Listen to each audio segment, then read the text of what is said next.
Chapter 9 of the Science of Getting Rich by Wallace D. Wattles. This recording is in the public domain.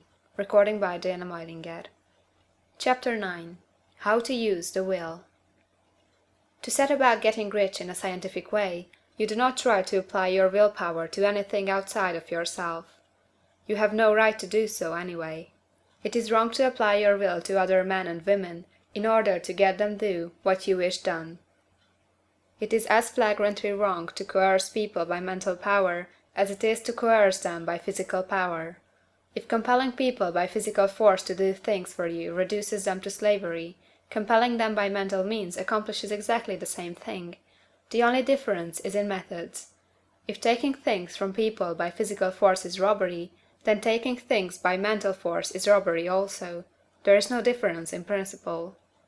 You have no right to use your willpower upon another person, even for his own good, for you do not know what is for his good. The science of getting rich does not require you to apply power or force to any other person, in any way whatsoever. There is not the slightest necessity for doing so. Indeed, any attempt to use your will upon others will only tend to defeat your purpose. You do not need to apply your will to things in order to compel them to come to you. That would simply be trying to coerce God, and would be foolish and useless, as well as irreverent. You do not have to compel God to give you good things, any more than you have to use your willpower to make the sun rise. You do not have to use your willpower to conquer an unfriendly deity, or to make stubborn and rebellious forces do your bidding. Substance is friendly to you, and is more anxious to give you what you want than you are to get it. To get rich, you need only to use your willpower upon yourself. When you know what to think or do, then you must use your will to compel yourself to think and do the right things. That is the legitimate use of the will in getting what you want, to use it in holding yourself to the right course.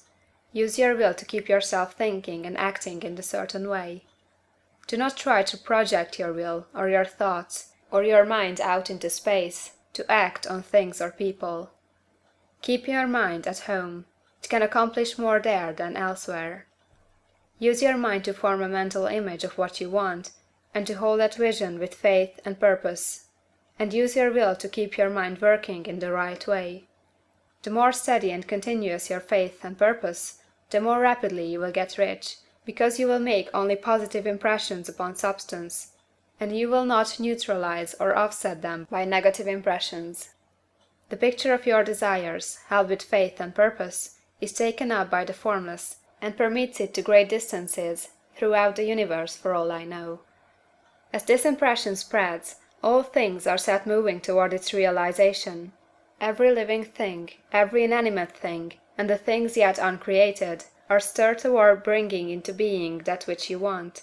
All force begins to be exerted in that direction. All things begin to move toward you. The minds of people, everywhere, are influenced toward doing the things necessary to the fulfilling of your desires, and they work for you unconsciously. But you can check all this by starting a negative impression in the formless substance. Doubt or unbelief is as certain to start a movement away from you as faith and purpose are to start one toward you. It is by not understanding this that most people who try to make use of mental science in getting rich make their failure. Every hour and moment you spend in giving heed to doubts and fears, every hour you spend in worry, every hour in which your soul is possessed by unbelief, sets a current away from you in the whole domain of intelligent substance. All the promises are unto them that believe, and unto them only. Notice how insistent Jesus was upon his point of belief, and now you know the reason why.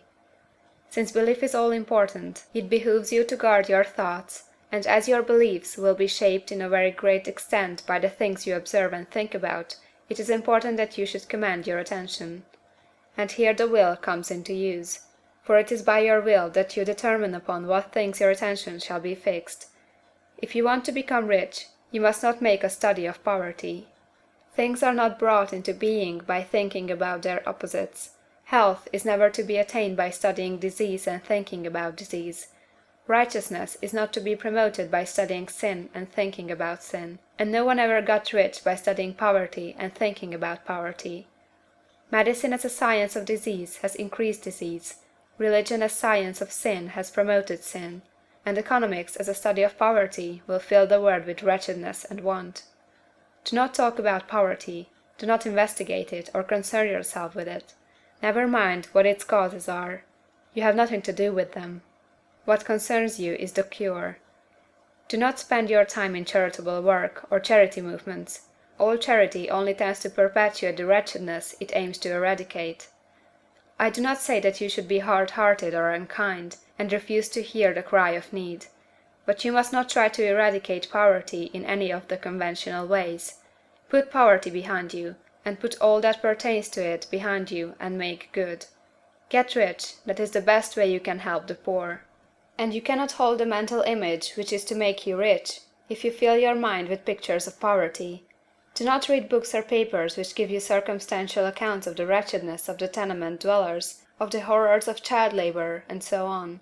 Do not read anything which fills your mind with gloomy images of want and suffering. You cannot help the poor in the least by knowing about these things, and the widespread knowledge of them does not tend to do away with poverty. What tends to do away with poverty is not the getting of pictures of poverty into your mind, but getting pictures of wealth into the minds of the poor. You are not deserting the poor in their misery when you refuse to allow your mind to be filled with pictures of that misery. Poverty can be done away with, not by increasing the number of well-to-do people to think about poverty, but by increasing the number of poor people who purpose with faith to get rich. The poor do not need charity, they need inspiration. Charity only sends them a loaf of bread to keep them alive in their wretchedness, or gives them an entertainment to make them forget for an hour or two, but inspiration will cause them to rise out of their misery. If you want to help the poor, demonstrate to them that they can become rich. Prove it by getting rich yourself. The only way in which poverty will ever be banished from this world is by getting a large and constantly increasing number of people to practice the teaching of this book. People must be taught to become rich by creation, not by competition. Every man who becomes rich by competition throws down behind him the ladder by which he rises, and keeps others down. But every man who gets rich by creation opens a way for thousands to follow him, and inspires them to do so. You are not showing hardness of heart or an unfeeling disposition when you refuse to pity poverty, see poverty, read about poverty, or think and talk about it, or to listen to those who do talk about it.